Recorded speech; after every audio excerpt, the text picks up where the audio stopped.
They called her Scarface and laughed at her burned face every day at military school. They thought she was weak and ugly. But when a real fire trapped 6 students, the scared bullies froze in fear.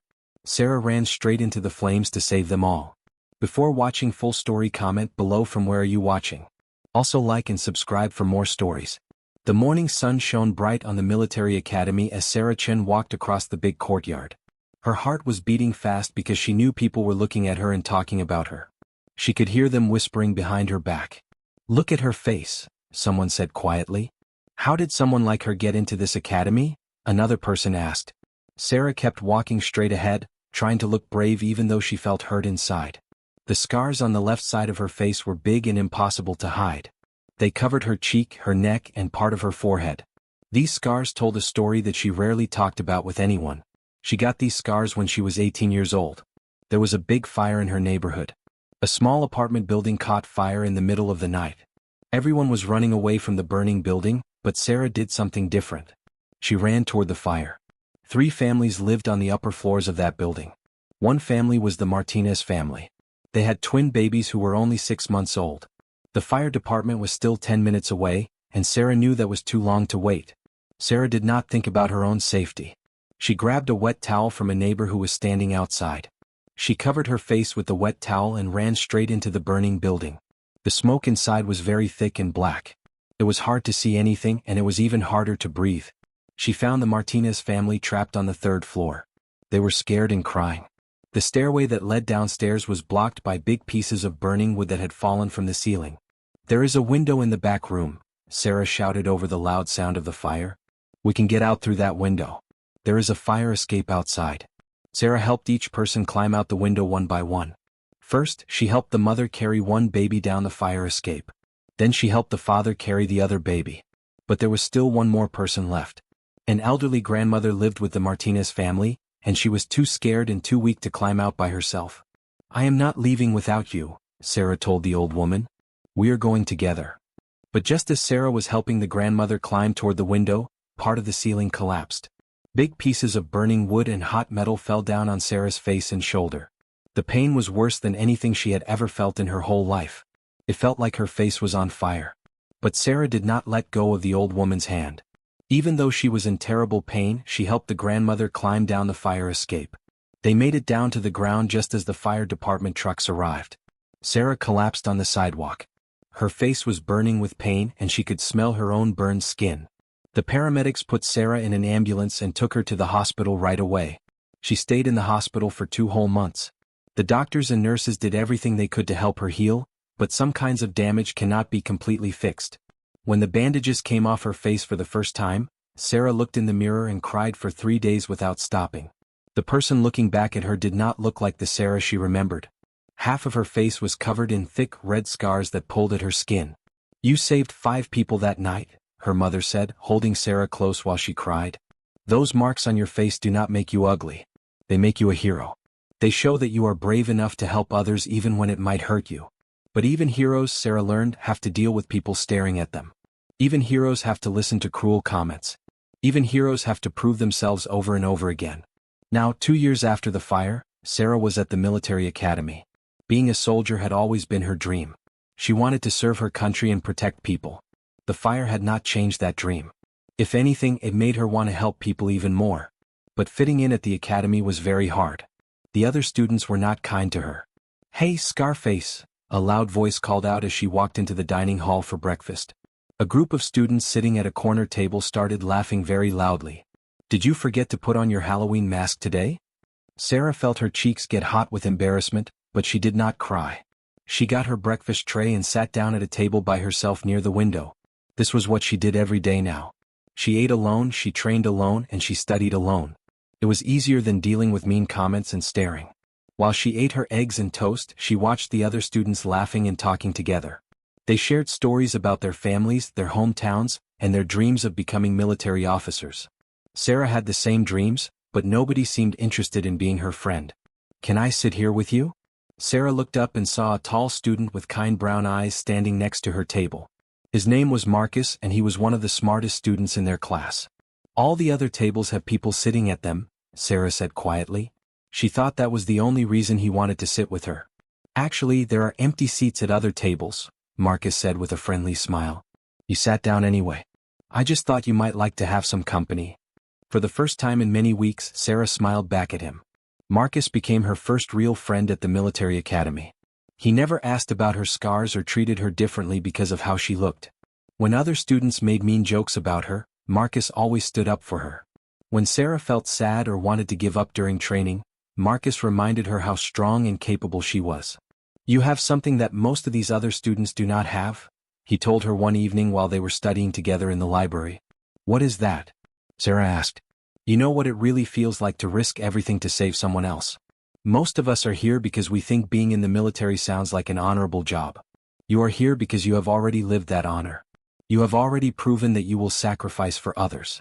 Sarah was excellent at all her military training. She could run faster than most of the male students. She was stronger than she looked. She was smarter than most people realized. She was very good at staying calm when things got dangerous or stressful. But many of her teachers seemed to ignore her achievements. During fighting practice, she could defeat opponents who were twice her size. But instead of praising her skills, she heard whispers that she fought dirty, or just got lucky. During strategy classes, when she suggested good plans and ideas, the teachers often ignored her completely. During leadership exercises, other students did not want to follow her orders or listen to her commands. Maybe I made a mistake coming here, Sarah told Marcus one night after a very difficult day. A group of students had surrounded her after dinner and made cruel jokes about how she looked. They said she should get a desk job instead of trying to be a real soldier. Do not let them break your spirit, Marcus said firmly. They are scared of you. Scared of me? Look at me, Marcus. I do not look scary at all. That is where you are wrong, Marcus replied. You survived something that would have destroyed most people.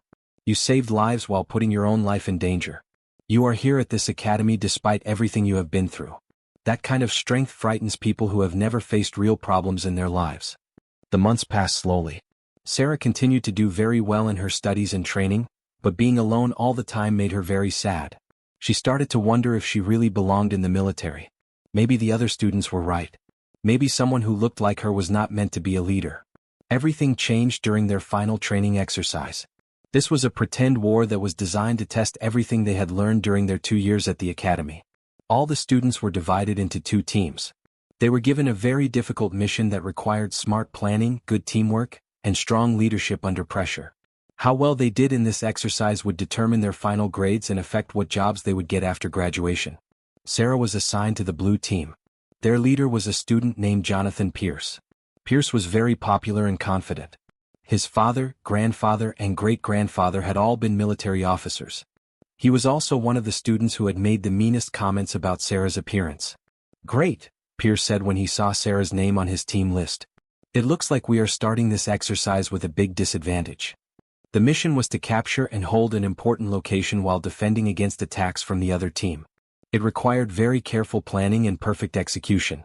As the blue team leader, Pierce developed a strategy that relied mostly on using force and traditional military tactics. Sarah studied the map of the area where they would be fighting.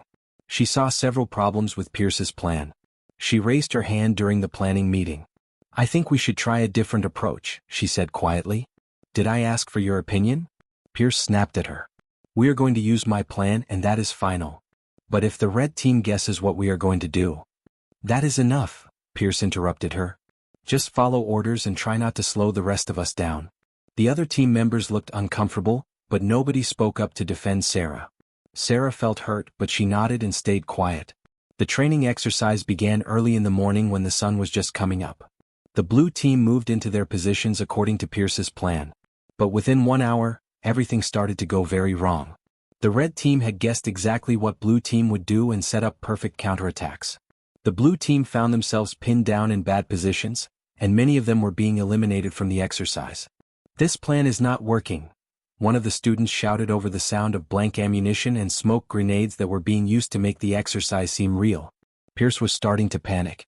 His careful plan was falling apart completely, and he had no backup plan ready. The team was scattered and confused. Nobody knew what to do next. That is when something really dangerous happened. A student named Riley was supposed to be pretending that he was wounded, but he was not pretending anymore. He had twisted his ankle very badly while diving behind cover and he was in real pain. But that was not the biggest problem. The biggest problem was that one of the smoke grenades had broken and started a real fire in the dry grass. The wind was blowing hard, and the flames were spreading very quickly toward a group of students who were trapped in a small valley with steep sides. Real fire.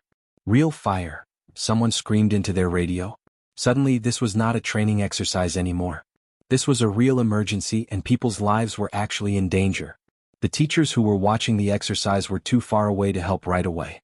The fire was moving very fast, and it was trapping 6 students in the valley with no way to escape. Pierce completely froze. All his confidence and leadership training meant nothing when he was faced with a real crisis. He just stood there with his mouth open, unable to give any orders at all. Sarah did not hesitate for even 1 second. "Marcus, take 2 students and help Riley get to safety," she commanded in a loud, clear voice that cut through all the chaos and confusion. "Everyone else, we are going to rescue the students who are trapped." "You cannot give orders."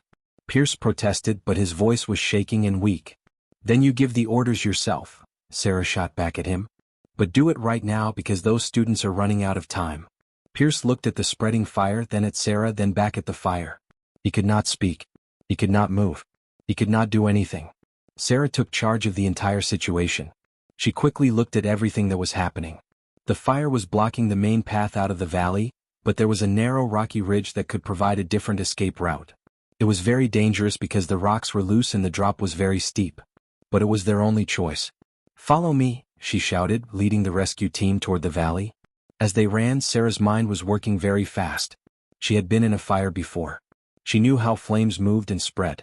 She knew how smoke behaved. She knew how quickly everything could change from safe to deadly. The other students were brave, but they had never faced anything like this before. When they reached the edge of the valley, they could see the 6 trapped students huddled together. They were surrounded by thick smoke and advancing flames. The fire had completely cut off their normal escape route and they were starting to panic. "Can you hear me down there?"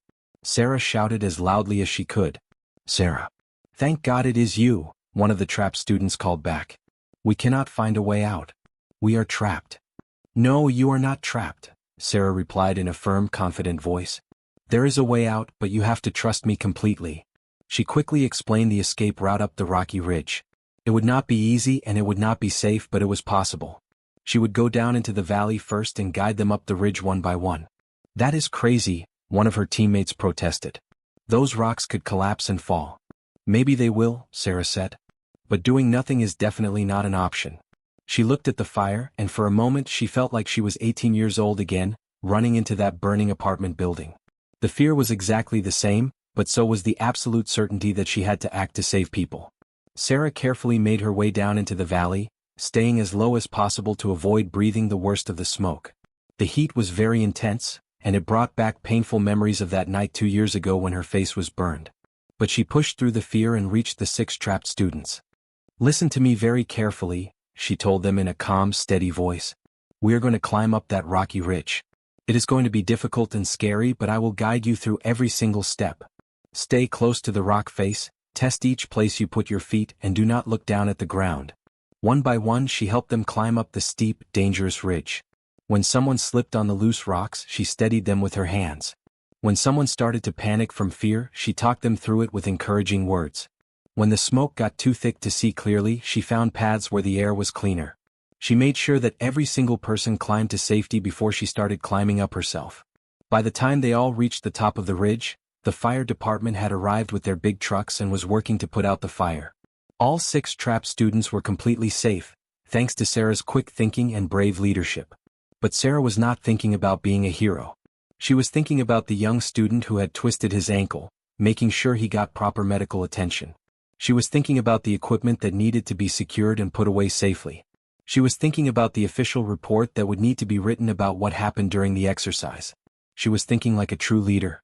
The story of what Sarah had done during the training exercise spread very quickly through the entire academy. By the next morning, everyone knew how she had taken charge when their official leader froze with fear. Everyone knew how she had risked her own life to save 6 classmates. Everyone knew that she had shown the kind of courage and leadership that their textbooks could only describe with words. The same students who had whispered cruel comments about her scars were now looking at her with genuine respect and admiration. The teachers who had overlooked her achievements were now taking notice of her incredible potential.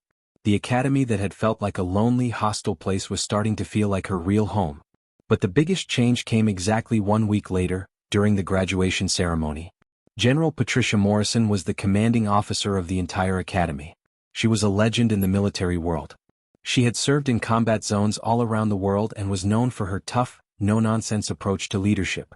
She rarely spoke directly to individual students, and when she did, it was usually to criticize their performance. As Sarah stood in formation with all the other graduating students, she noticed General Morrison walking directly toward her across the courtyard. The entire ceremony seemed to become completely silent as everyone held their breath. The general stopped directly in front of Sarah and looked her straight in the eyes. Sarah stood at perfect military attention, her heart pounding so hard she was sure everyone could hear it. "Cadet Chin," General Morrison said in her clear, commanding voice that carried across the entire courtyard. "Yes, ma'am?" Sarah responded loudly. "I have read all the reports from your training exercise. I have spoken with your teachers and your fellow students. I have reviewed your academic records and all of your performance evaluations over the past 2 years." Sarah said nothing, maintaining perfect military posture despite her nervousness and anxiety. General Morrison stepped closer to her. "In my 30 years of military service, I have learned that true leadership is not about giving orders from a safe distance. Real leadership is about being willing to go first into the danger. It is about being ready to sacrifice for others. It is about making the hard decisions when everyone else is paralyzed by fear and uncertainty." The general's voice carried clearly across the silent courtyard, where hundreds of students, teachers, and family members were listening to every single word. "Some people are born with perfect faces and easy, comfortable lives," General Morrison continued. "They think their smooth skin and privileged backgrounds make them natural leaders. They are completely wrong about that." She gestured toward Sarah's scars, and Sarah felt her face begin to burn with the familiar shame and embarrassment. "Real leadership is forged in fire," the general said in a strong, clear voice. "It is carved by adversity and hardship. It is shaped by sacrifice and selflessness. It is proven under the most intense pressure. The marks on your face are not flaws or imperfections, Cadet Chin. They are evidence of your character. They are proof that when other people run away from danger, you run straight toward it." General Morrison's voice grew even stronger and more powerful. 2 years ago you saved 5 lives in a burning building. Last week you saved 6 more when a training exercise became a real emergency. In both cases you acted with courage, wisdom, and completely selfless determination. The general stepped back and, in front of the entire academy, rendered a crisp, perfect military salute. "Ladies and gentlemen," she announced to the crowd, "I present to you Lieutenant Sarah Chin. But I know her by another name, a name that was earned through fire and proven in battle. I know her as Commander Wolf." Sarah's eyes filled with tears of joy and pride as she returned the salute with perfect military precision. All around the courtyard, her fellow graduates began to clap their hands. The sound grew louder and louder until it became a thunderous standing ovation that seemed to shake the entire academy. "The call sign Wolf is reserved for only our most exceptional officers," General Morrison explained to the crowd of people gathered for the ceremony. "It represents courage, loyalty, and the ability to lead others through the darkest and most dangerous moments. Lieutenant Chin has earned this honor through her actions, not her appearance. She has proven that true strength comes from within." As the ceremony continued, Sarah felt something she had not experienced in many years. She felt completely proud of who she was and what she had accomplished. The scars on her face would always be there, and they would always tell the story of that terrible night. But now she understood what her mother had tried to tell her in the hospital room all those months ago. These scars were not marks of shame or failure. They were badges of honor and courage. After the ceremony ended, dozens of her fellow graduates approached her. Some apologized sincerely for their past cruel behavior. Others asked for her advice on leadership and courage. Many simply wanted to shake her hand and thank her for showing them what real strength looked like. Marcus found her as the crowd was beginning to leave. "How does it feel to be Commander Wolf?" he asked with a big, proud grin. Sarah reached up and touched her scarred cheek gently. For the first time in 2 years she did not try to hide it or cover it up. "It feels like coming home," she said with a smile. Many years later, when Sarah had become a decorated officer serving in various parts of the world, she would often think back to that graduation day. She would remember the cruel laughter and whispered comments from her early days at the academy. But mostly she would remember the moment when General Morrison saluted her and called her Commander Wolf for the first time. She had learned that people's first impressions are very often completely wrong. They see scars and assume weakness.